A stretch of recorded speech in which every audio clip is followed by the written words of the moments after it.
জাতীয়তাবাদী কৃষক দলের সাধারণ সম্পাদক শহীদুল ইসলাম বাবুল বলেছেন, নির্বাচন নিয়ে বহু ষড়যন্ত্র চলছে। নির্বাচন নিয়ে বহু ষড়যন্ত্র, সেই ষড়যন্ত্র আস্তে আস্তে খড়কুটোর মধ্যে ভেসে যাচ্ছে। দেশে যাবে, ফেব্রুয়ারি মাসে ইনশাল্লাহ নির্বাচন হবে। আমরা আপনাদের সকলকে নিয়ে বিজয় হব। আমি একা বিজয় হইতে চাই না। এই বিজয় 4 আসনের হাজার হাজার মানুষের বিজয় হবে।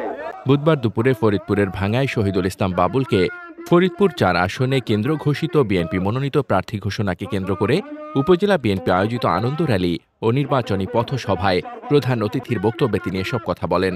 ভাঙ্গায় কোনো হিংসার রাজনীতি আমরা করব না। ভাঙ্গায় কোনো প্রতিহিংসার রাজনীতি আমরা করব না।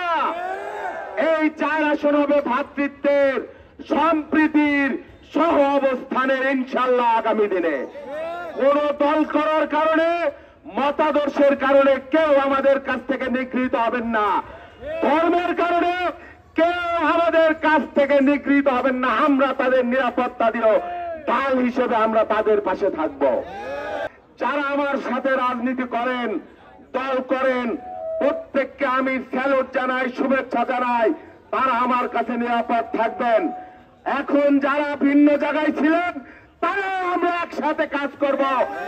এ সময় আরও উপস্থিত ছিলেন জেলা বিএনপি সদস্য সচিব এ.কে. কিবরিয়া স্বপন, উপজেলা বিএনপির সভাপতি খন্দকার ইকবাল হোসেন সেলিম সহ স্থানীয় নেতৃবৃন্দ ও বিপুল সংখ্যক কর্মী সমর্থক। মোহাম্মদ শামীম রেজা, দৈনিক খোলা চোখ।